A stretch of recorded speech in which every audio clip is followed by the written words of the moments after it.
Ayun no, si Dan nalampayadot dati. Ang macho na ngayon. Cheers tayo dyan!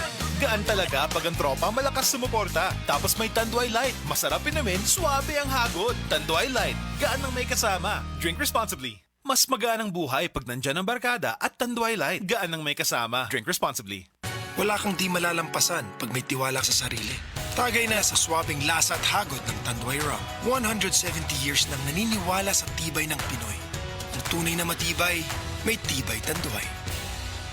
Drink responsibly. Tunay ang tibay mo, kaya Tanduay ang tagay mo. Drink responsibly. Express love naturally gamit ang honeymoon tea. Aduna kini natural nga herbal nga makatabang aron mapagawas ug mapadayag nimo ang imong gugma sa natural nga paagi. Bukaw ni ini ang kainit sa imong pagbati ug sa matag gabi na ay honeymoon perme. Ang honeymoon herbal tea mapalit sa mga suking butika sa kantidad nga 90 pesos per sachet SRP. Makita kini sa Mercury Drug Store, Watsons, South Star, DGP, Generica ug uban pang butika. Sukad pa sa una, kabalo to nga daghan kayong nutrisyon ang makuha sa herbal nga dahon. Karon, ana kini sa Sugatrol. Sa Sugatrol, dili mi mag-claim nga makaayo sa mga sakit. Mas maayo nga kamo mismo ang makasulay ug makahatag og testimonya sa epekto niini. Gihimo ang Sugatrol gikan sa natural nga herbal nga dahon sa ampalaya, banaba, kamote ug duhat nga giporma sa tableta para sa yun ra pag-inom. Suwayin ninyo, obserbahi ang epekto ug inom kaduha matag adlaw sa Sugatrol. Mahalagang paalala, ang Sugatrol ay hindi gamot at hindi dapat gamitin panggamot sa anumang uri ng sakit.